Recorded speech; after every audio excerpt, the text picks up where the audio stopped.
Ang Ginoo manaa kaninyo. Manaasab kaninyo. Ginutugikan sa Ebanghelyo sumalan San Mateo. Mayon ikaw, Ginoo. Niadtong higayuna ang mga tinun-an nangadto kang Hesus ug nangutana, kinsa man ang labing dako sa gingharian sa langit. Si Jesus mitawag og usa ka bata ug gipatindog niya sa atubangan nila ug miingon siya, "Hinumdumi kini gawas kung mausab kamo ug mahimong sama sa mga bata, dili gayud kamo makasulod sa gingharian sa langit. Ang labing dako sa gingharian sa langit mao ang magpaubos sa iyang kaugalingon ug magpakasama nining bata. Ug ang magadawat og usa ka bata nga sama niini sa akong ngalan, magdawat kanako. Magmuni ninyo nga dili kamo magtamay bisag usan ining mga gagmayng bata.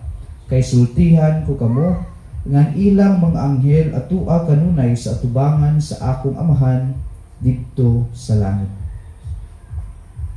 Ang Ebanghelyo sa Ginoo. Mayon ikaw.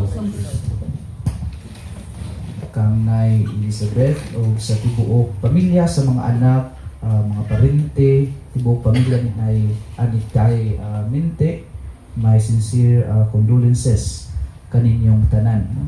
Last December 27, actually, ningari ko sa Palumpo na ako ngari sa Pilyaba. No? O, that was the time nga nagka-istorya ni kadyot ni Father John Boy. No? Nangutana ko niya, kumusta na si Tay Minte? No, kay naapod ko yung gipa hatag nga kuan ang kalendaryo. No? Ingon siya nga, tuwa para ba ko sa ospital? Ingon siya nga, i-appeal sa pag-ampo ni mo. O sige, wala problema. And I think, on the same day mismo, no? Diha sa Facebook mambaga to, nga I heard, I was informed about the passing of Tay Minte, no? And ako i-confirm ni Father Jimboy o no, na nibaya na si tatay, no? Sanglit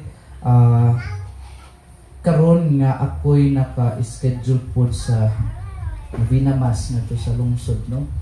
Ako gyud gipuot, no? Or ako naghunahuna gyud ko nga mungari ko, no?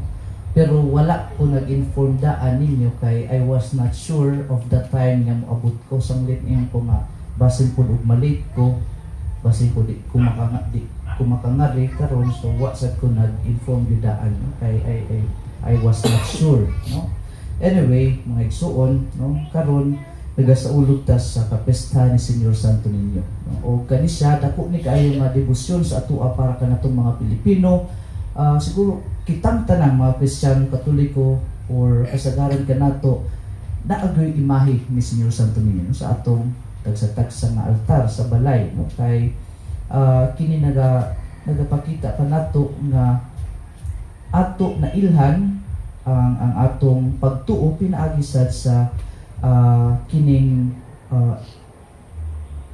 persona, no, ni pagkatao ni Senyor Santo Niño, no? Kay if you remember, ang mga Espanyol ato 1521, when they first came to the Philippines, ang imahe ni Senyor Santo Niño ilang gihatag ngadto sa tribo, no, as a token of gratitude sa ilaha, no? So kani siya dako kay ning impact sa ato ang pagtuo, dako kay ning nga parte sa atong pagtuo ang pagsaulog, no, sa kapesta ni Senyor Santo Niño. Gani uban kanato karon tuwa na siguro Cebu, no?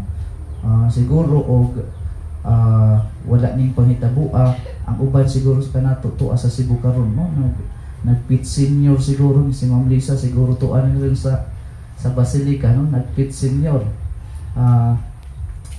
Karon ng Ebanghelyo ato nabatian ang mga disipulo, ang mga apostol ni Jesus nangutana kaniya, kinsa man ang labing dako sa ningarian sa langit, no?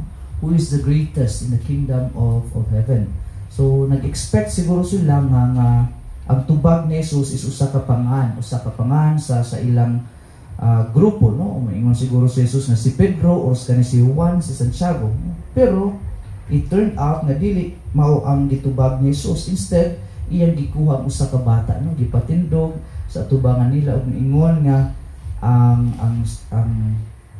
kung kinsa man ang mahimong sama sa mga bata mao'y makasulod ngadto sa gingharian sa langit, no.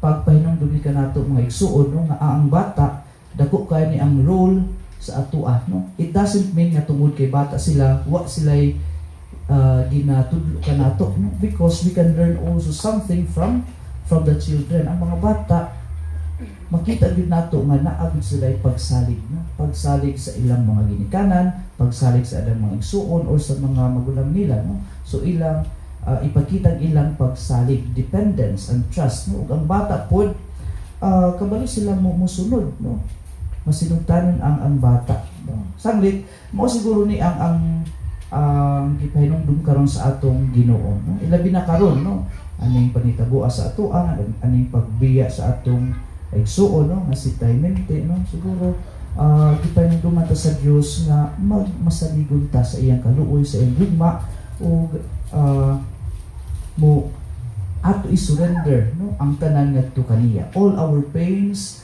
all those sorrows nga naa kanato karon, no, atong i-surrender ngadto sa Dios kay siya lamang ang nakabalo sa tanan, no. Siya ang mo transform ning atong pains, ning sorrow, sadness, no, diha sa ato karon nga mahimong kalipay, no, mahimong consolation, no. Kay karon I know, no, na naa na sa maayong kahimtang si Taymente, no, because many people are praying for him, no. In fact, no, actually nagsabot na gihapon bidaan ato ni Father Jonathan, no, nga mungari. Kaso karon na tumawik, no, but then ako siya emergency karon to sa Cebu kay nagpa-check up of he is undergoing also a treatment, medical treatment. That's why I don't know kung makangari pa ba to siya karong si Manaha, but I'm sure that he is always praying. He is including Taymente in his mass, and also si Father Jomar gihapon, no. I'm sure that he is also including Taymente sa iyang mga misa, kaya niingon po to siya nga naapod siya plano if makabakante siya sa iyang schedule dito sa Burawen, no, mungari ko no siya kay magmisa gihapon. So I'm sure through the prayers that we offer for tatay, naa na siya sa maayong kahimtang gihapon, no, nga unta makasulod na siya ngadto sa gingharian, nga unta dawaton siya sa atong amahan, no. Ginawat unta mga igsoon ko diha kang Jesucristo, pinaagisan sa atong pag-ampo sa atong saligong kasing-kasing, mawa unta or transform unta kining atong mga gibati karon nga sadness, sorrows, no, o mahimong consolation kanatong tanan, kay sa maabot nga panahon kita gihapon, no, isip ko sa kapamilya sa Dios magkayusa gihapon dito sa iyang gingharian. Taymente, may you now rest in peace.